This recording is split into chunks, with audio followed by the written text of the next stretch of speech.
Everybody, welcome back to Final Resonance TV and episode number 58 of Van Halen Stories. It's season number 5, and I have a brand new guest for 2026, a great guest. I love to bring you the people that were originally there with Van Halen in the early days. Some of my favorite guests I've had on this show have been from Pasadena area, and I've got another one for you today. Wiley Adams is with me today. Wiley goes back to Van Halen all the way back to the early 70s.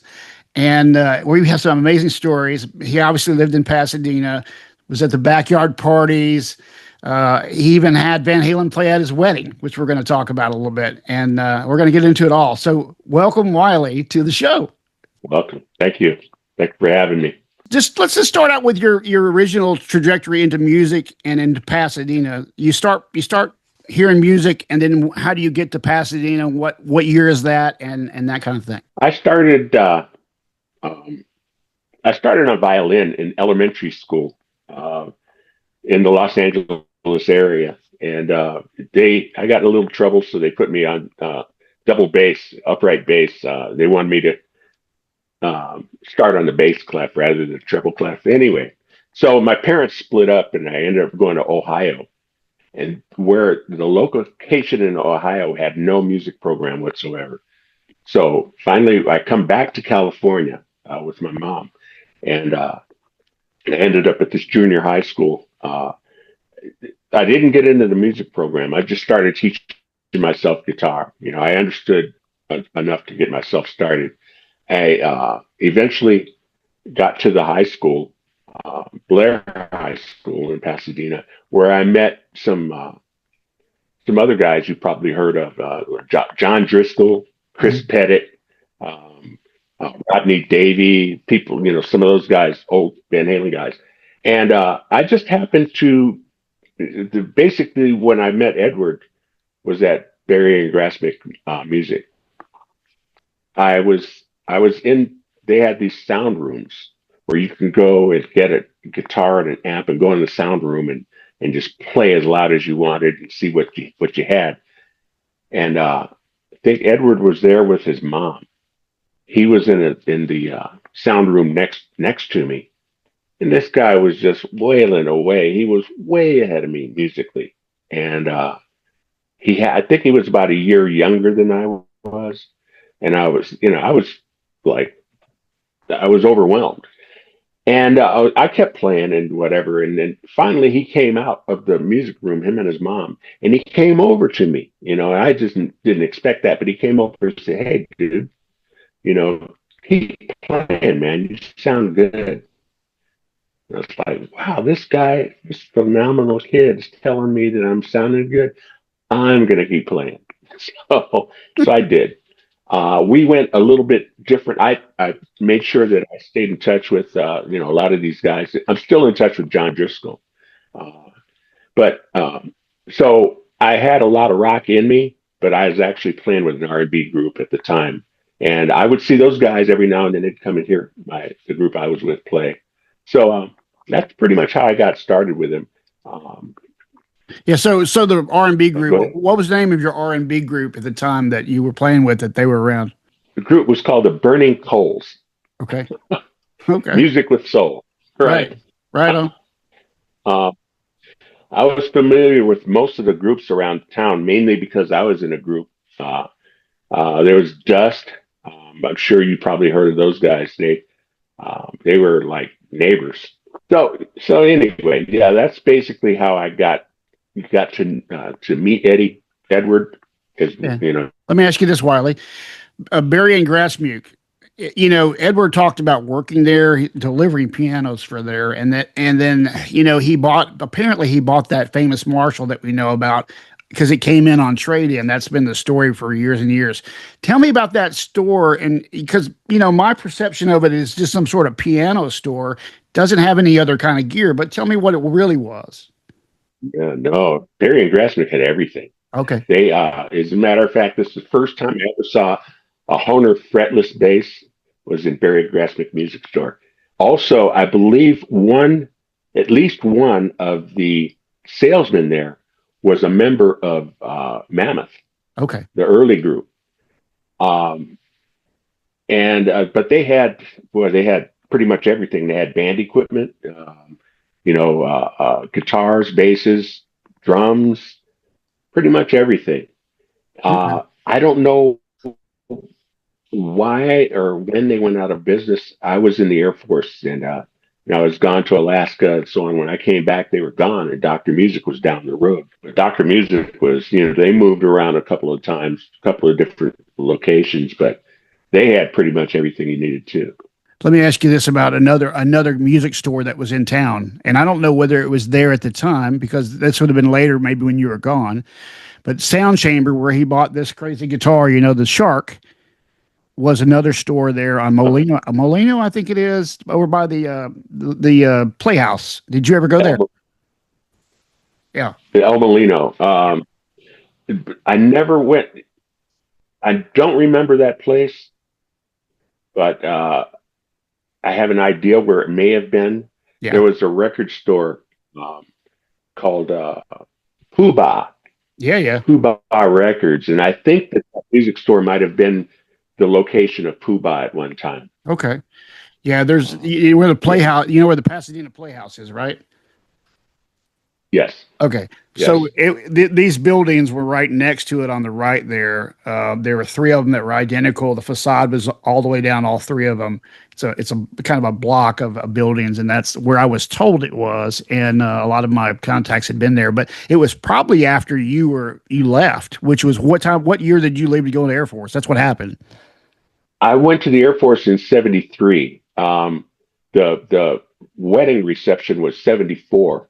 Oh. But I ended up leaving and going to Alaska in '75. That's how I got out of touch with everyone. Did you know the early Mammoth members? Did you know Jim Pusey and Mark Stone? And I knew Jim Pusey. Yeah, right.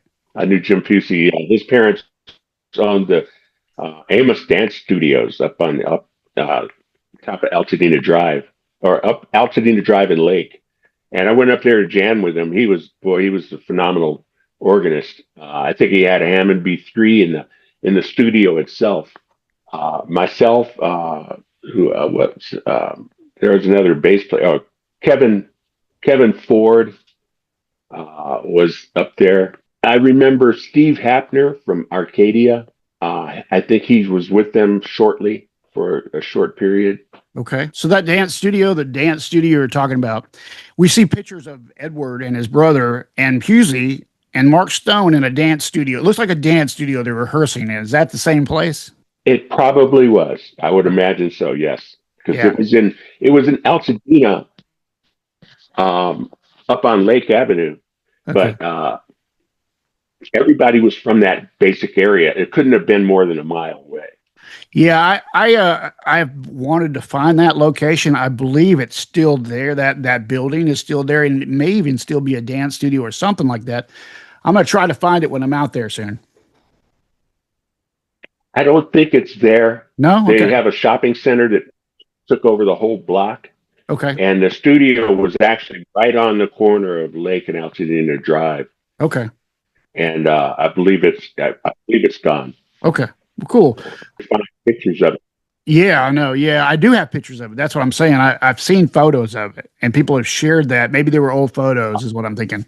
Yeah, definitely. So tell me about the school situation. You went to which schools? I went to McKinley Junior High, okay, and to Blair High School. I ended up going to PHS in Muir as well. Those are the three: Blair, PHS, and John Muir were the three high schools. I did not meet Dave Roth, right? But I saw him a lot. He's a character. He used to hang out at what they used to call the Mound. It was right next to this little snack bar at the school. Really cool dude. A little loud, but he was really cool. And I think he had a cousin or a friend. I'm not sure if they were related, but this one guy played bass for a group called Colonel Savage. And I would see him. I can't remember his name exactly, but they were pretty good, the group itself. But yeah, that's where I kind of got a glimpse or two of David before the Van Halen days. Right. And I don't know if he recognized me from the school or what, but he did recognize me later on. Okay, that's cool. Um, So, how did you get yeah, it? How did you end up going to both Muir and Pasadena High School? I lived in a district where I could go to any high school I wanted. Okay. Basically, Okay. I lived in an area they call Bungalow Heaven in Pasadena. Okay. Um, so I started at Blair. Where I used to live across town, so I started at Blair. And when we moved over to where I was, it was a little bit inconvenient for me to go to Blair. So I went to PHS, and there was another situation which caused me. I went to, excuse me, I went to Muir, John Muir, and then I ended up going to PHS for summer school. It was really easy to get there. My senior year, I went back to Blair because I had a car by then, so Okay. So and I tell could drive so tell back me to about school. And tell me about Bungalow Heaven and where that is in relationship to Los Lunas and where the Van Halens lived. not far at all. I'd say about 3/4 of a mile from my house to where they lived. Okay. Um, a funny thing about they mentioned the liquor store where you could go and find out where Van Halen was playing. Hmm. I won. I hit the lotto there. Oh wow! You talking about on the corner by their house, down from their house? Yes, on Villa and Hill in Allen, That's corner it. of Villa and Allen. You call it the Allen Villa Liquor Store or something like that. How would you find out? I'm sorry. How would you find out they were playing from there? They usually had a poster up or something, or Okay. the word was out. I got you. Word was usually out. Everybody knew where that group was playing. There were some other pretty good groups. There was Tempest Fusion. There are a couple other pretty good groups around. But when Van Halen played, especially when Mammoth played, right? Everybody knew. Right. When they changed to Van Halen, that was like, I don't know exactly what year, but by the time they played for the wedding reception, they hadn't been Van Halen very long. Right. 73, 74 is what I understand with Michael, right? Yeah, By something. that, by that Yeah, time, Michael's in, right? He's in at that point. So when you yes. you won the lottery, what'd you win? 15 How much? $1,500. Whoa! 1,500. I had to mail it in though. You can't get more than $600, so I had to Wow. wait. Back at that time, that must have been like, man, you must have been wow. Well, yeah, this was about 20 years ago, something like that, and it was on a $2 ticket, if I'm not mistaken, Okay. $1 ticket or something. Yeah. That's amazing. Tell me a little bit more about PCC. Did you went there, right? Yeah, I went. I was talking about PHS, Pasadena High School. Right, right. That's where I went for summer. But PCC, right after I graduated high school, I went to PCC for only, I think, one semester, and then I took off. I was on the road with another group. Okay. Um, we went on the road for about 6 months or so, and when I came back, I had my fill of road duty, if you will, Right. and that's when I joined the Air Force. So let's go to the backyard parties. What do you remember about the backyard parties? Edward's gear, what you were interested in, what you saw, the experience of that whole thing. I saw a lot of Marshalls, a There lot of Marshall equipment. you go. And so the backyard parties, I remember specifically. So, okay, I'll go back. The wedding reception was a surprise. Okay. I did not know anything about it. It's set up by some friends. And I'd say maybe a month, 6 weeks, a month before, a friend of mine, Bob McInerney, had a party at his place. And he wasn't quite South Pasadena, but he was like right at the edge of Pasadena, South Pasadena. Big, nice house. That was the party that really comes to mind. I'd been to some other parties, but that one comes to mind because I think that's when this surprise reception was set up. A Okay. good friend of mine, oh boy, I got to think of his name. But anyway, I think he set it up because they were playing, and I had gone up. I saw Dave, and Dave was like, he was a little bit apprehensive. You know, he knew me, but he was a little bit apprehensive that I was getting too close, right, to the group. And then Eddie said, "Hey, you know, Eddie was always the peacemaker." He said, "Hey, hold up." And Eddie said, "Hey, you know," and but then, you know, they had to continue to play, and then, you know, this is between songs, of course. Right, right. But my friend, boy, why can't I think of his? I'll think of his name here in a minute. But I think he had made a deal with Eddie and Alex to play for me for the reception, because he knew I was going to get married, and you know, but I guess they didn't want me to know anything about it. Wow, that's um, so cool that they did that. So tell me about what you saw at your reception. That's got to uh, be I just remembered the name. The okay. gentleman that set it up was Tom Arbuckle.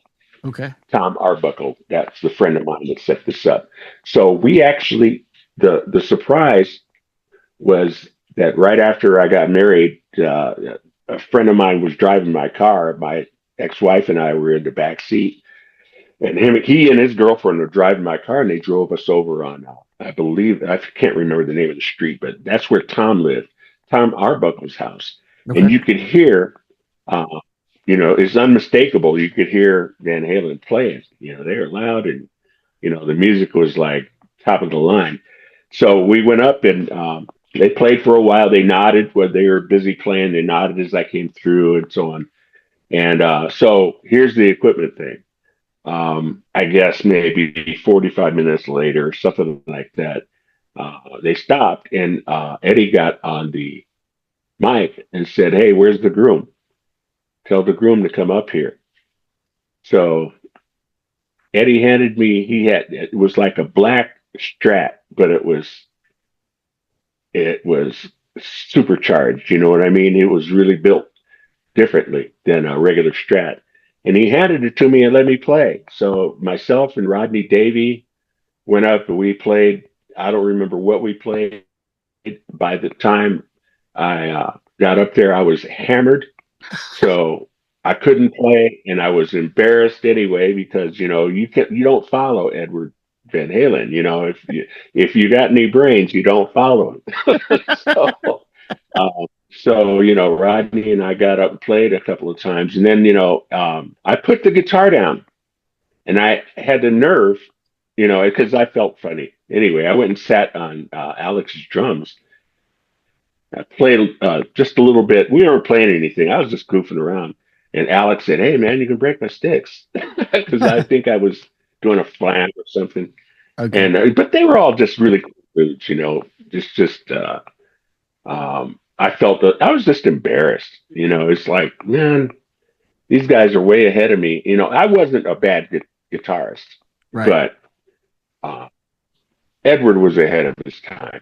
Yeah, you said earlier that you don't follow Edward Van Halen, and that became like a thing, right?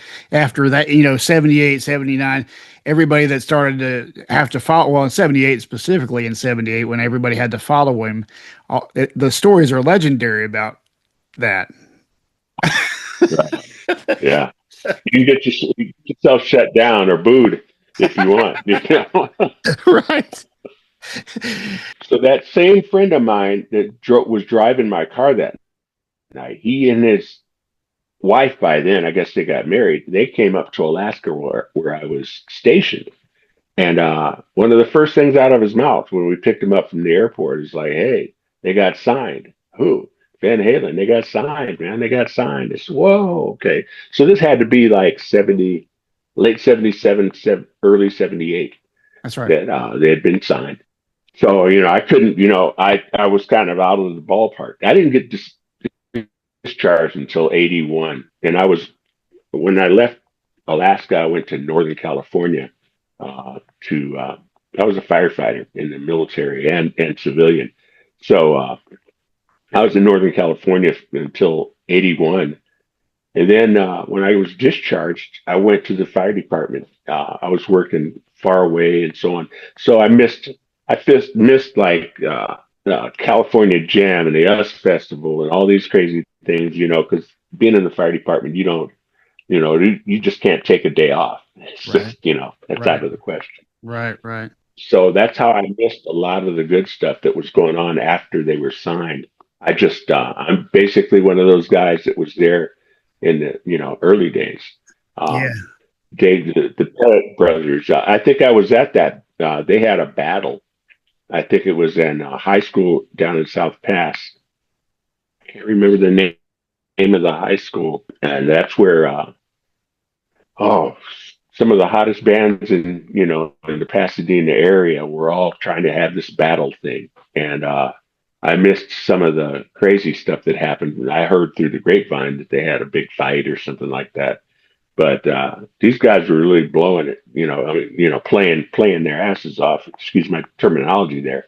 Yeah. But I heard Chris Pettit actually do "Stairway to Heaven" exactly the way it was recorded. Um, I heard Edward, do just phenomenal stuff on the guitar, just like really just wailing away. And Do you remember any of the covers in particular? You remember any of the songs they played when you saw them? no, to be honest with you, I can't really remember. Mostly what I heard from them was originals. Okay. And some of those originals were, when they were released later on, they were doing the same songs that they released on their album, Right. but they were with different names. Right. They were rewritten and reorganized and rearranged. Yeah, Yeah. in So, different names. so Edward's sound at the time, being a guitar player, did you notice how different it was, or was it something that was kind of normal in your area, or? His sound was a lot different. I, used to kind of marvel about the sound. How did he get so much feedback? How was he able to control the sound so well? I had like a big muff and some stuff like that, and but his was controlled. Oh, and the guitar. When he let me play his guitar, I was used to using Ernie balls, Hmm. so that I could play a little faster here and there. But he had something that's completely different. I don't know if they were made or what, but his strings were just so light, um, just so light. And for me, I play. I was a different type of guitarist in a way. I was a rocker, but I was also like more of a R&B jazz type guy too. So when I play chords, the chords would sound a little funny. Um, that's helped with my embarrassment. So But it was probably because the strings are so light, you were kind of pulling them a little out of tune, right? I think I was, or maybe I don't know. I can't remember if he had a Floyd Rose or something of that nature on that guitar.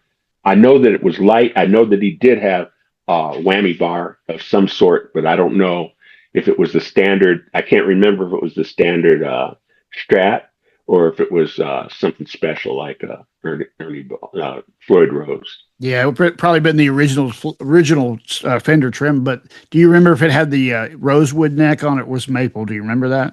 The dark wooded neck, or the? Because I think that's the I one that think it was. I it was. think it was maple. Okay, all right, I think so. cool, cool. Yeah, that's amazing, man. It's amazing that you go that far. Tell me about Pasadena at that time. Like you said, Doctor Music. Original Doctor Music was at this. It was near. It was on Colorado, but almost at Rosemead. It Okay, had been a skating rink at one time. That same building, I think, had been a skating rink, electronics store. What else was it? A piano store. Yeah, it had been a piano store, and Doctor Music was in the back. okay, And when I came back from Alaska, I went down there to visit, and Doctor Music had replaced Lafayette Music, so it was at the corner of Holliston in Colorado. I okay, think it was. okay. So if you we were talking about this before we came on, but there was this place called C&H Hardware or whatever it was, it was like a surplus apparently. What do you remember about it? Oh, that was where we get our army surplus stuff, and they had pretty much everything. They had old oscillators and all kinds of electronic, World War II and Korea electronics, and canteens and all that kind of stuff. Another buddy of mine and I used to go there because we used to hike a lot up in the Angeles Crest. Right. Uh, um, Tom Cowan and I used to go there a lot. But yeah, that's where I believe I heard that Edward had rigged something that he got from that place. Right. I don't really know because, like I said, I was there in the early days, but when things really started to happen for them, I was gone. Right. Right. So you were like 71, 70, 74. It was your time period, 71 to 74, and then you came back just for your wedding and then went to Alaska. That's the way I understand it, right? Yeah, I joined the military in 73, but I was stationed in Riverside, which isn't that far. Yeah. So that's how I was able to go to get married and go, I have the reception thing. But then in 75, I took off. I was gone to Alaska. Right. And, so I was out of the picture by then. So you missed all the Pasadena Civic gigs and all that was after you were there, after you left. I think they played the Civic before I left. Okay. If I'm not mistaken. Yeah. And my group had played the Civic as well. Civic was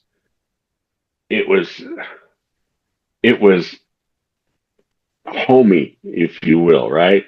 So yes, they had, huge, they had a lot of the big name dancers and ballet and all these different things that are going on there.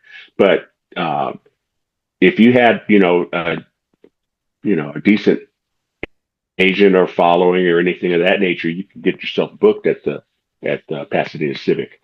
But I think this is the small Civic Auditorium, and then when they built the big one, I think that's the one that Van Halen kind of like they put her on the map. So a lot of stories about where they played, and Edward said in an interview he called it the Pit, and apparently it was a kind of conference center ballroom conference center exhibition hall, and it was down. You went in and you went down steps, and then they set up at one end, and apparently it was a huge spot. Oh, there was the original Civic Auditorium, which was it was one of the old brick and mortar type places that was right next door, because when they built the new Civic, they just extended it out to the corner. Yeah, I've been there a few times, and they told me that the Pit, well, he called it, is underground still. There's still some remnants underneath it because it was subterranean, and now I guess they use it for storage or something, but it's no longer what it used to be. But yeah, the big fancy one that American Idol is in. They never played in there. Apparently they played at these other versions of it that were earlier on. Yeah. Oh, I see. Yeah.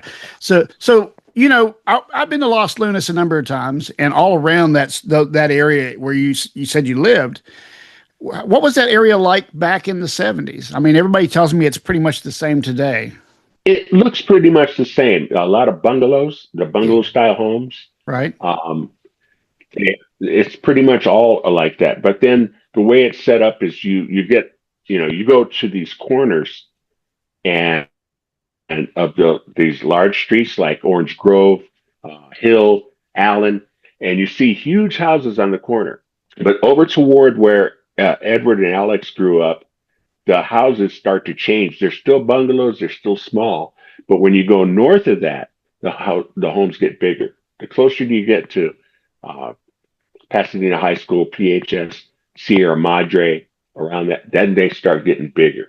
Right, up into the hills and all that. But it's funny that I don't know about now, but in those days, everybody got together, one way or another. If there was, especially if there's a party with those guys, everybody was there, and people from other cities too. I don't know who was who, but I see lots of my personal friends that were there. Yeah, that was the thing. That was something about that was so different back in the day. Even me, being so much younger than you, had backyard.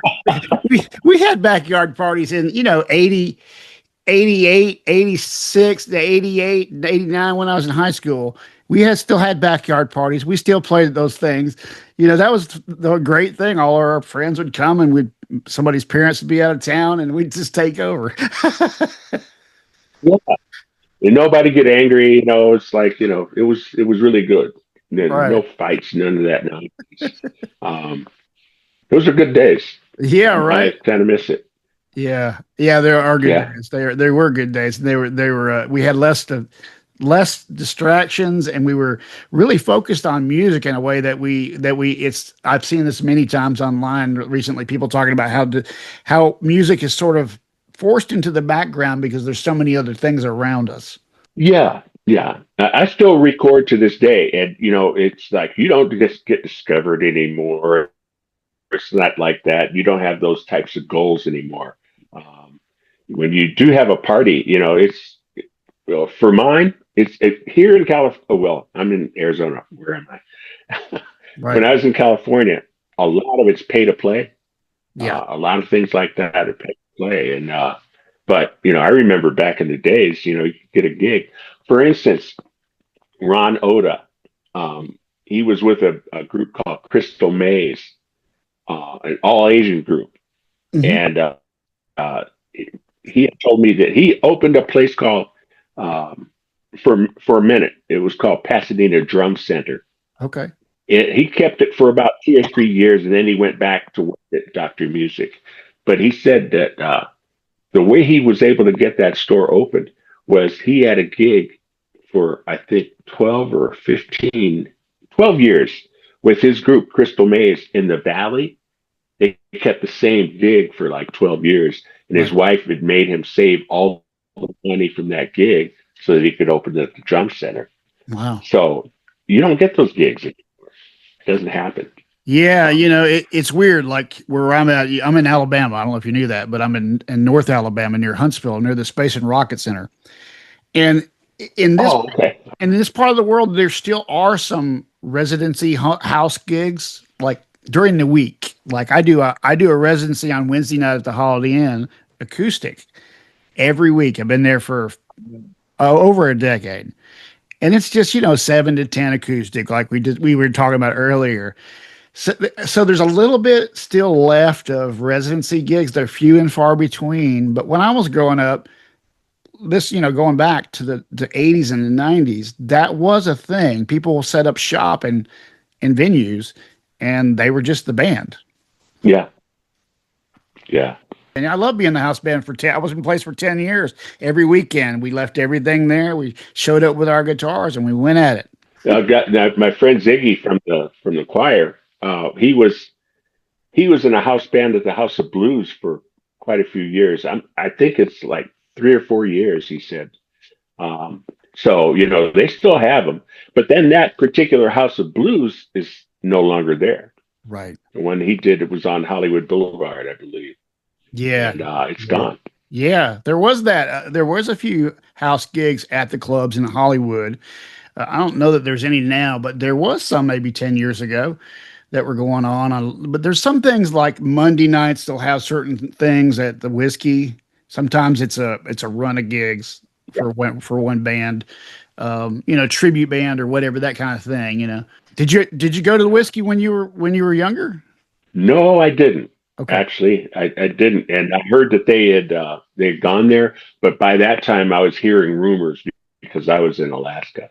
Right. Somebody would call and say, "Hey, they got the job at the Whiskey." But I remember the Whiskey actually. I think they had a show called Hollywood a Go Go or Ninth Street West or something like that. It was on this local station called Channel 9 Okay. back in the day. And I believe that was actually the Whiskey. I didn't play, I played the Whiskey 18 years ago, Okay. and it was a lot different than what I had remembered, had thought when I passed by it, um, when I was younger. But when we got there, I realized how small the stage is, but it's a great place to play. That's for sure. It's a historic place. All the things that Um, happened there, it's amazing. All the people that have played there and the history inside that room. Plus, Van Halen did their first videos for the first album in that room, and they're the famous videos that you see. And that's got to be cool for you because even though you were removed from them for a few years, that was not that much time between the time that record came out and when you saw them. Yeah. Yeah. I was, I'll be honest with you. When I was told that they got signed, I was not surprised at all. They deserved it. From early on, they deserved it. And it wasn't just Edward. Edward was a great guitarist, but you know, the whole combination of those guys. I mean, his brother was a great drummer, really, really good. Um, uh, Michael was just perfect. Michael could play way at a much higher level than he was, in the early recordings. Yeah. As you can tell that he moved on and he went on to do more things, but he was just the perfect bass player for that particular situation, and he could sing, and that Right. was really important. And he's a really, really nice guy. Yeah, I've heard that. Mhm. I'd met him, but it was just briefly. It's like, hey, this is Wiley. Hey, this is Mike. Hey, how you doing? And that was about it. Because Yeah. I was, like I said, I was plowed, um, and yeah, I was just like, I wasn't even sure why I was getting married, but I did. So What's funny, Wiley, is that there are pictures of Van Halen, but I don't think this was your reception because it would have been probably just looking at Dave and the pictures that they did play other wedding receptions, and there are a couple photos here and there, and some of it's mixed in with photos of them at wedding receptions and different wedding receptions together. But it's really cool to hear your story about your wedding reception and that you got up there and followed Edward Van Halen. That's pretty cool. oh, I made an attempt to follow, but I knew I was in the wrong place. I was doing the wrong thing all the time.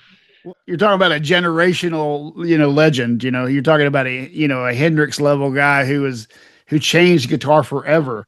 And gosh, Right. that's like seeing. I got to see him a lot as he performed over the years, but to see him in the beginning and to probably not know. I mean, you knew he was great, but probably not to know what he would do with his entire career. Right. Right. Had no idea how much better it was going to get. Yeah. I was going to say Rodney Davy and I had been friends for several years, and I think John Driscoll was there. I can't remember who was there. I was just so plowed. But the thing is, John Driscoll lives in another country now, Okay. and he was trying to get me. He came back last October, and he let me know, we were all going to meet, myself, Terry Kilgore, and some other guys. I forgot.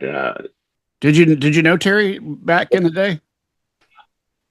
I didn't know I'd seen him play. I did not know Terry, and this was my opportunity to meet him. Okay. John wanted us to meet, and I missed it. I was where I'm living now. Hmm. I had to drive out here to do the final walkthrough for the house. It's a new house, Okay. so I did the final walkthrough. And while I was here, I don't know what happened, but my cell phone, it split, it separated. Oh wow. So I ordered a new one, the one we're talking on now, and I don't know what happened, but I lost the location. I knew the date, and I knew I didn't know the location. So I sent a text back to John, and I don't know if he was on a plane in airplane mode. I don't know what happened, but he never did give me the correct location because apparently it got lost with that phone. So John's back, we're back in touch and everything, but I missed the opportunity. I'll probably look him up. I think Terry knows who I am, and I definitely know who he is. And once he gets things, kind of calmed down because he's in, not the greatest situation right now, Sure. then I'll get a After chance the to meet him. Yeah, after the fire, I was there with the week of that fire, and Terry and I went to dinner. We went to dinner along with Tom Broderick. Did you know Tom? Sound man, front man, and then he sort of helped them with gear and everything. He knew them since they were 13. Oh, Yeah. Okay. Yeah, it's Yeah. cool. Tom's really cool. Terry and I and Tom and a guy named Gary Putman. I don't know if you know Gary or Carl Jahassis from Dred Zeppelin. Those guys. Carl Jah Okay. he went by. Yeah. So we all went to eat, Uh, and Terry was in that terrible situation, and yeah, he's recovering from that, and it's been a mess, and but the legend of his guitar playing, comes through all you guys. You guys tell me about Terry, and even George Lynch, tells me how much he loved Terry. Everybody loved Terry, and in fact, yeah. some people were like, Edward and Terry were really, very comparable players, and they were amazed by both of them. Yeah, that's Yeah. As a matter of fact, John Driscoll took lessons from Terry's, from what I understand. And one of the first people I met, one of the first friends that I made was Rodney, but then John as well, because we both went to the same high school. right. I said I taught myself guitar, but I was familiar with the violin and the double bass. So Right. I understood the first four strings, forward and backward, no problem, right? But I needed to learn chords and things like that. And I went to John. John Driscoll is the one that helped me out. And then John later on told me that Terry Kilgore is the one that was teaching him how to play Wow. lead. Okay. Yeah. Because John said, "Oh, I'm not very good." He knew all the scales, but he said, "I'm not very good lead guitar player." But I got better, and he said that Terry Kilgore is the one that helped me out, and I was like, "Wow!" So when John came this past October, he donated, I believe, there's a picture of it. I think it was a Les Paul. Okay. Oh no no no no no! It was an SG standard, I believe. He gave to Terry. I sent money to his GoFundMe, but Mhm. I didn't have any decent guitars to give him or anything. But Yeah. He said because he lost quite a few guitars. yeah, he saved a few. He saved some of his stuff, but he lost his whole studio. And then there's the whole process of trying to get back on your feet. And when I was up there, man, in Altadena, right out, and see, I was there that week, and so I went up after the fires had stopped, and I witnessed the most insane thing where like one house would be not touched, and right next to it, it was gone. It was the wildest like Yeah, circumstances of yeah. it's just a mess. I've seen people, victims of fires and so on. And believe it or not, I was on duty when I was in the military. I was a military firefighter. When I was on duty, my house burned. Oh God. Yeah, it's a long story, but Right, man, that's terrible. Yeah, yeah. I had a girlfriend who lost her home, and some of my clothes were in it, and I got them back, but they were done. They were toast. It was my early days of learning piano. I lost the piano. I was renting a piano, Oh, and it got burned in the fire at my house. I had to go give it back, and still owed him like $1,200. It was a mess. that is a mess, man. I had bought a Les Paul. A Les Paul. I forgot which model it was, and a Fender Super Reverb, and I had to take them back and pay them back for the people at the store I bought it from. Take it back and sell it back to them for like half. You know, they weren't burned, but the smoke damage, you know, took the value out of it. So the funny thing about it is, if anybody's my age or whatever, and you ask around about Wiley, Wiley was known as Wiley the cheap guitarist. I was, I never could really afford, the good stuff. Like I said, I had a Lafayette amplifier and I had what they call a Crown City guitar. There's a place called Crown City Pawn Shop, and I think that they were taking guitars. I don't know for sure, but I think they put their stamp on it or something. So that was what I was known by. Now I have good equipment, but back in those days, not so good. Yeah, but you know what? That kind of equipment, like the guitars that have the action so high and all that stuff, it's part of the journey, right? You go through this process of fighting the guitar. You learn what a good guitar and setup is, and you get all that down. It's like Edward, he kept finding new ways get over hurdles that he was trying to get over. And we kind of all, at least in our generation, this young generation, they get guitars now from, from Jackson or whatever, $200, $300 that are amazing. They're set up killer and they play great. Yeah. And it's like, wow. Yeah. No, it's already done for you. Right. I saw a Silvertone the other night. Or here in town, I was in a shop, a Silvertone, and I was like, "Ooh, a Silvertone!" I picked it up, and the action was like that high off the neck. I would put that back down. Yeah, didn't even touch it. They're trying to play that thing, coming apart at the seams. I was like, "Well, this is an antique shop, kind of like an antique shop, just to put it on the wall to make it look cool." So amazing, man. So what? So you're retired? Yes. Cool, and you're gonna. Yeah, uh-huh. So you're going to continue recording and doing things at home. Yes. I still do that. I have a kind of a business, if you will, called RDTL Music, Rare Drops, Tasty Licks. Okay. For cool. RDTL. All right.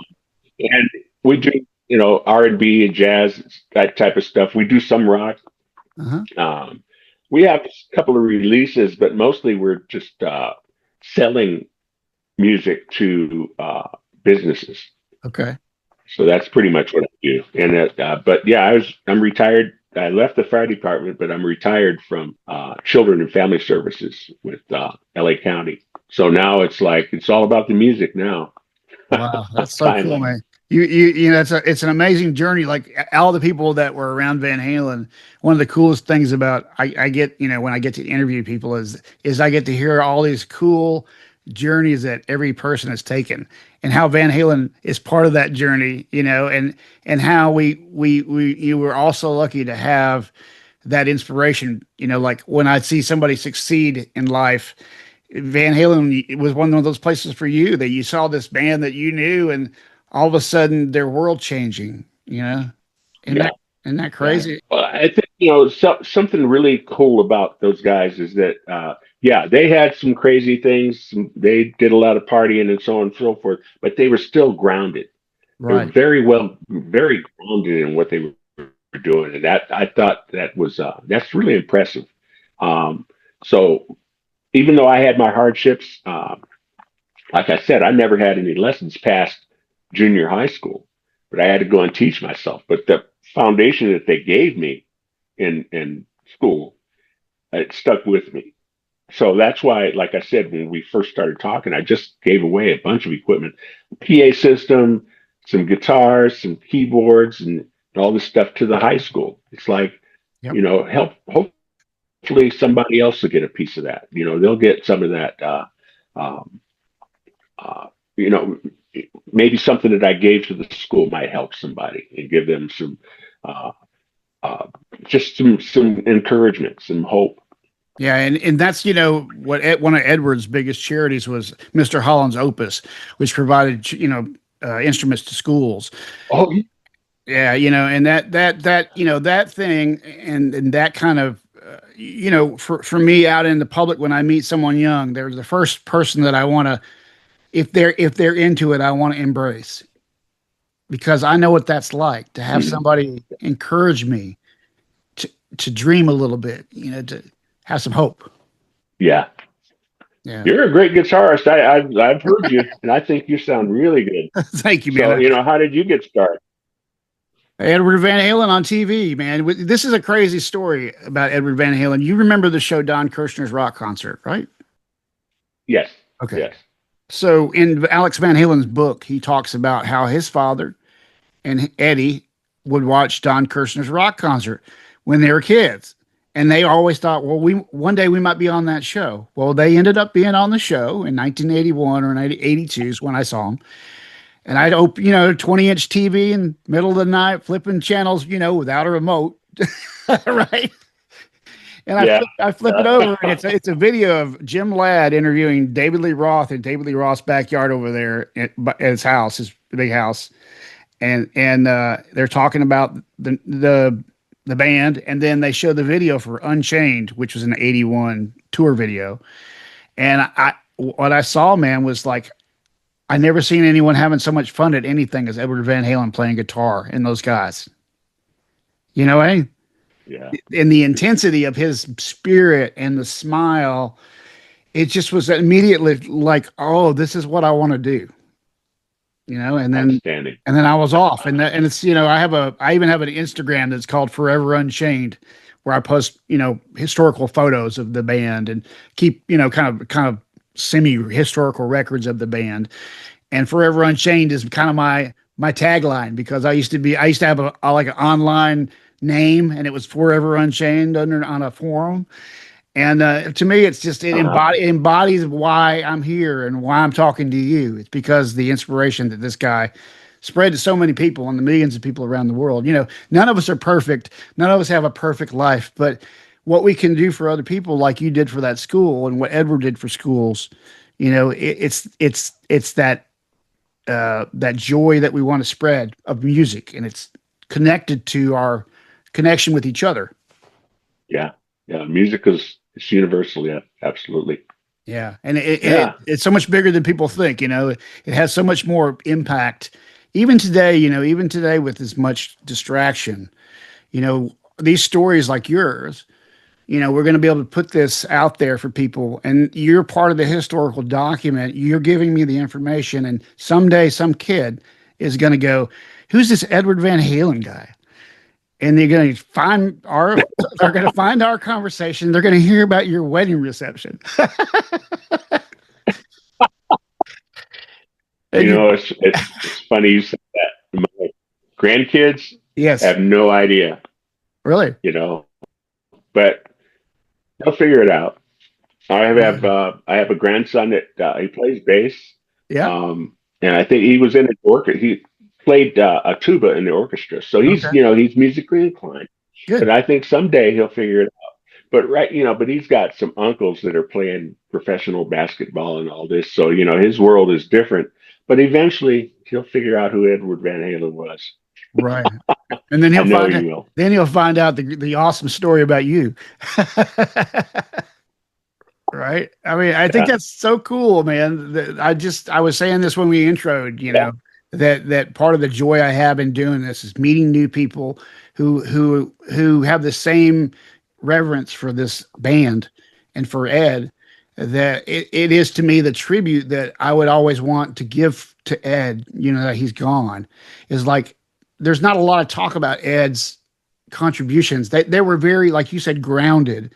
And I think that part of their thing is they don't want to be overly boisterous about their accomplishments, or it just seems like that was what they would say when they were talking. So yes, I agree. And the one thing, the biggest thing that stood out to me from Edward is that he was humble, but he is very kind as well. Alex was humble. I didn't get to know Alex that well, but he seemed like a very nice guy, mhm, humble. mhm, Um, Even though Dave was boisterous, he was very nice.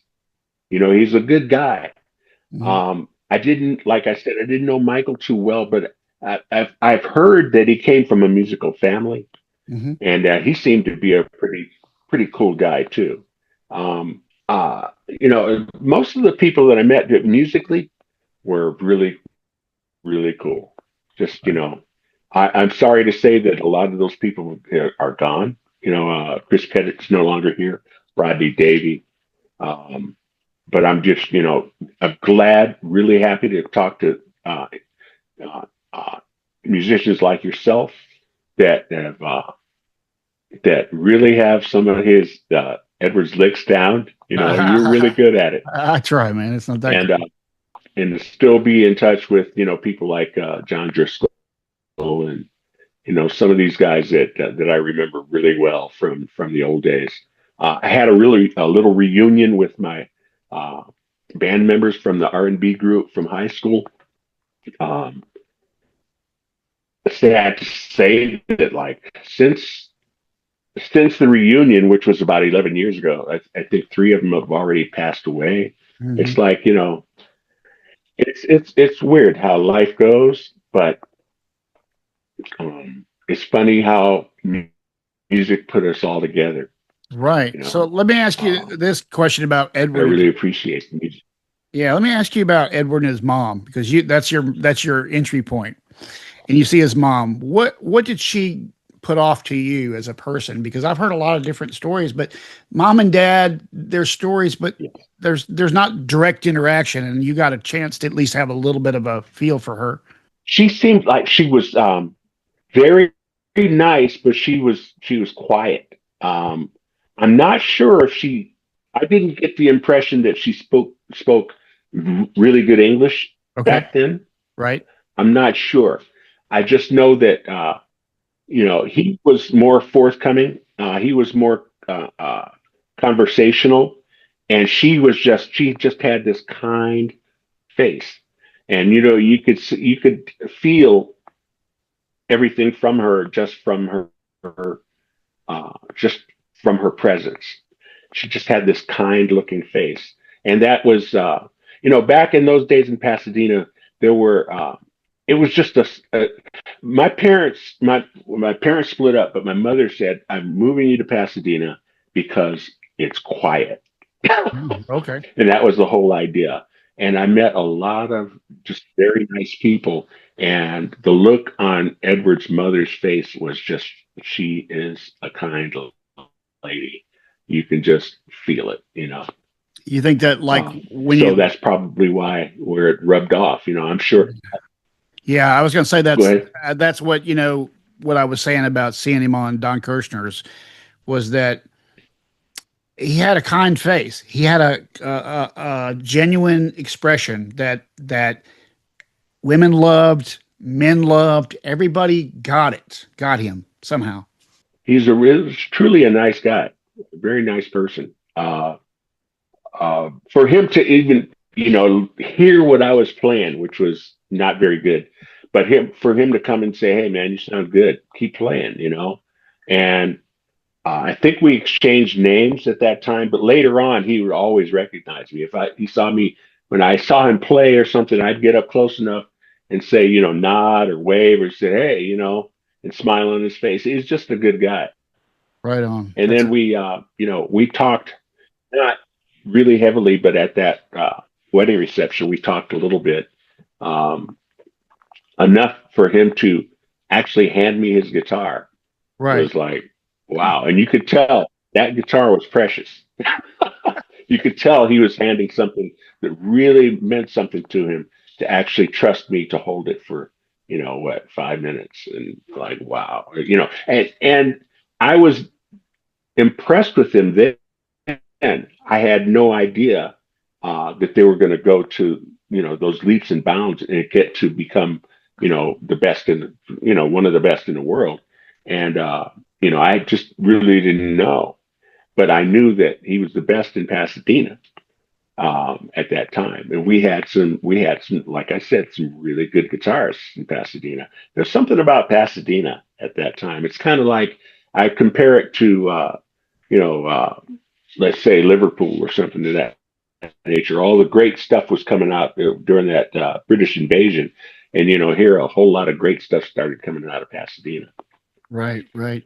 Yeah, that what's funny is you say it's the great things about Pasadena. You know what I just learned this week, which I've never said on this podcast because I just found this out, is that Albert Einstein lived on the same street that the Van Halens when they immigrated to Pasadena, Oakland Avenue, which you'd know, right? Oakland Avenue, Oakland, Einstein's home and the Van Halen immigration home were on the same street, just a few blocks from each other. wow, Isn't that crazy? I didn't know. I didn't either. Yeah, well, I can imagine because what is it? There's a famous college there. Caltech. I'm thinking why I keep Polytech, Caltech. That's it. I kept Caltech. thinking of Polytechnic. But yeah, Caltech, and then across is Polytechnic High School, Right. which is for really advanced brain, younger kids. And yeah, so I could imagine. I also understood somebody pretty famous lived on Mar Vista, Okay. and Mar Vista was the next block over from where I lived. I lived on Wilson, same street as Caltech, Okay. but but it was further up north, further north, and so Okay, so when I first came to Pasadena, I lived on Okay. Villa and El Molino. Right. We talked about that. Yeah. They lived right down the road. But Right. when we moved to Bungalow Heaven. I was at Wilson and Claremont, Okay. which is not far. Claremont and Chester, Mar Vista. I think it was Mar Vista or Michigan. That's where I'm sure you heard of uh, Swantech. Yeah, sure. Um, Yeah. I think Dave, his name Dave is Swanton. Swantech. Yeah, Yes. yeah. He was throwing all the big parties. You know, if the Van Halen wasn't there, then the disc jockey was. And he had huge parties back in those days. And he was just 2 blocks over from me, Did you go to those parties? from Swantek's where I parties? lived. Did you go to his parties? One or two, if you could get in close, those parties were, they try to fence them off and things like that, but those parties just went all out into the street. You know what I mean? It's like, if the party was here, there were people 2 doors down, 2 doors up, across the street, and so on. They were just huge parties. But and back in those days, the police weren't really too crazy. You know, Right. Right. um, if you went past 10 o'clock, they'd come and talk to you for a minute, Yeah. and then on their way out back to the car, they'd dance a little bit. So That's crazy. it was a different time. So I got a note here that Greg Renoff, who Greg Renoff brought us together, and Greg, of course, wrote this great book about Van Halen Rising, which was this. It really looked at it from the point of view of people like you who were there, and of course, Greg and I worked together on who to bring on. He said, or I have a note from him that said that Wilson Junior High, you saw a gig there. Is that right? Yes. I went to Wilson Junior High for a gig, I mean, for a party, for a dance, and Edward. I think they were still Mammoth back then, and they were over in the corner playing. Um, it wasn't really packed, but it was a nice dance school because it was just a junior high school, Yeah. and so I ended up talking to Edward for just for a minute. Um, I think I might have asked him to let me sit in and something, and he said, "Well, they're already." Uh, I don't remember if I asked him or not, but he did. I do remember him saying that they had their songs already set.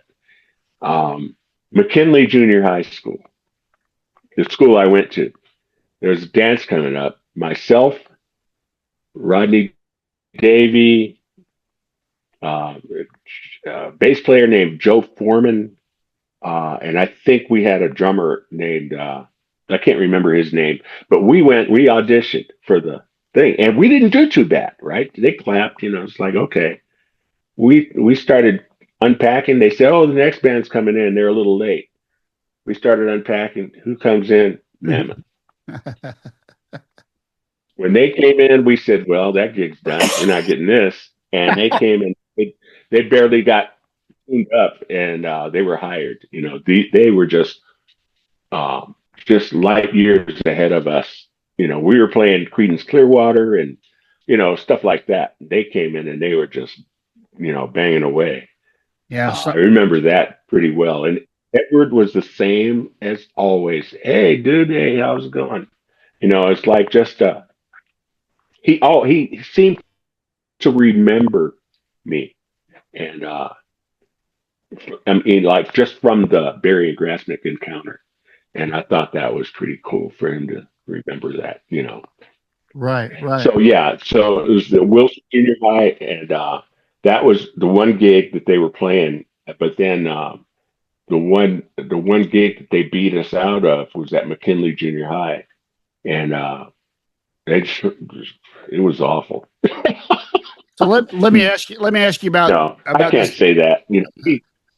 Let me ask you about this comment that people made about Edward at the time. They would say, I have a few people have said this, but They would say that Edward was, when you would see him, you would realize that he was as good as the record, maybe better than the record that you were listening, the cover or whatever he was playing was better than the record. Yes. Yeah. He had an ear that he would hear things that you didn't necessarily hear on the record. Back in those days, we still had 45s. We had, we were playing albums and so on. They didn't have all this technology that they have now that you can find everything. Um, I know that Edward read, but I don't think he read what he played. Right.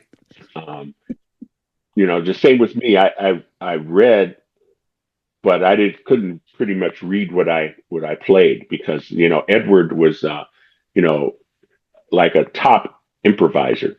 Right. And so, of course, whatever he played, if they played something that was pretty simple, he would make it, huge. He would just really make a huge thing out of it.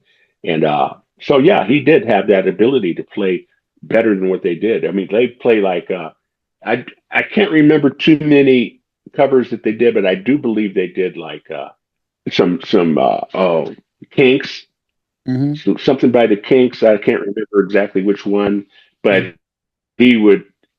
I think he really got me. Yeah, I think so. And just take that and just take off with it. And that was back, in the early days. Right. So, right. But they mostly did originals. Yeah, they did. They also did All of the Day and All of the Night, I believe. They did a lot of Cream and Clapton. Yeah. Clapton, from what we understand, going Alvin Lee, kind of all over the place. Yeah. And it's legendary, how he played at that point. And a lot of people, like George Lynch, who became so legendary himself, would talk about how at the time in the early days before he started tapping and all the things that we know from the records, that he had a very intense, more pentatonic kind of approach to the instrument than the linear style that he came up with later. Yeah, he was one of those.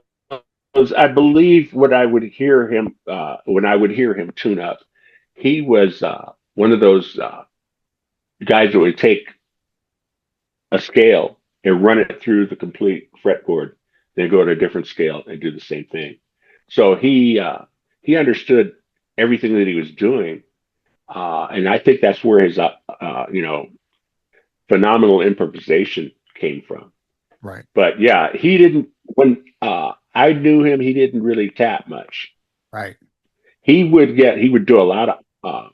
He could get feedback. He did a lot of octave work,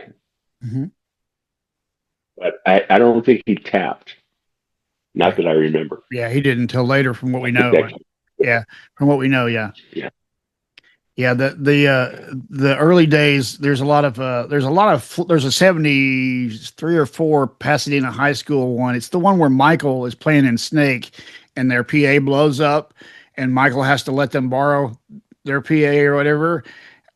And this is that show is out there on the internet, and it's an amazing listen because it picks him up at that point, and when you're there at that point of his development, and the things he does, it's like he at some point, it's like that part of his playing changed so much and became this other thing. He was above pretty much all of us, that's for sure. Let me ask you a question about did you get a chance to see them after, once they became big? And no, not at all. Really? Like I said, there were a couple of things that I had planned I wanted to go to, but I couldn't get off duty. Right on. In the fire department, 24 on, 24 off. And if it happened to be on a day that I was working 24 hours, they weren't letting me off. Right. And especially once I got rank, and I had more responsibilities. Yeah. So what'd you think? I was hoping that I would. What'd you think about when you saw them on TV and videos and all that? They were a little bit different, but they weren't jumping. They weren't dressing like that. They weren't, jumping all over the place. Dave was Dave. Dave was Dave, and that's for sure. Dave has always been that way. He was like, he was a showman. He was a showman before I think he even knew he was. Okay. They were they were studious, if you will. They concentrated. And once I started seeing the videos and things like that, it's like, oh, these guys are just loose now. They're just, they got it down so well that they don't even have to think twice. Um, so that was the difference I saw. Basically, is that it was just much more loose. I don't know if it was choreographed or anything. I guess it probably was. And but the thing that I know for sure is that um, they didn't do a lot of acting. You know what I mean? It wasn't like you get you no lip syncing. I'll put it like that's what I meant. No lip syncing games. If like what you heard come out of Edward and all the rest of the band members, Right. it's just what they sounded like. Right. They just sounded like that innately. Yeah. A friend of mine gave me a CD from the Hilton Hotel. Somebody had done a bootleg or something, Yep. and it was from 1975, I think. They were just as tight as they always were. And this is before they got signed. Yeah. But it's got all the old songs, and then when the album came out, once they got signed, those same songs were there under different names. Right. Yeah. So let me ask you like a final question. All this time passes, 50 years or whatever. And then he finally passes away. What did you feel like the day that he left us? I was hurt. I was sad, but I had seen Valerie on some kind of a show, Yeah. on a talk show of some sort, and she didn't say it, but she had warned us that something that wasn't good at the time. Not their divorce. It was his health. Right. And uh, whoever the person was interviewing, it said, and asked, he tried to press her, and she said, I think he would rather tell you himself. And I said, oh, my initial response was, oh, what's up? What's the problem? And then we heard the rest. Right. It wasn't long. It didn't take long. So it's pretty aggressive. Yeah. Yeah. The response It afterwards, wasn't, the response was crazy though. Afterwards, it was, for somebody who's so humble, who didn't really want, I mean, he had that kind of adulation his entire life. And he was very like, I don't know. I guess maybe they didn't feel that comfortable with that I'm a star thing. And so it was kind of like, yeah, he wasn't. I don't think, to me, he always seemed like the same guy. right. You know? He just wanted to be that guy. Yeah. I really appreciate your time today. And, with all the people that Greg connects me with, I feel fortunate to hear your stories, all of you, all of the Pasadena natives. Greg was my mentor in this whole thing. But now that I've gotten to know everybody in town through this podcast, it is a joy for me to go there every year and live the streets that you grew up on and kind of feel the feeling of this town and people that were there. And it's an amazing place. It's a lot more than the Rose Parade. People don't realize that. Yeah. It's a funny thing. Native Pasadenas don't even go to the parade. Oh, exactly. Oh, they do. I'm joking that they do, but not much. Right. Well, in Huntsville, we're known for Space Camp, right? We're known for the Space and Rocket Center. That's our big museum here. And I might go every decade. You know what I mean? Yeah.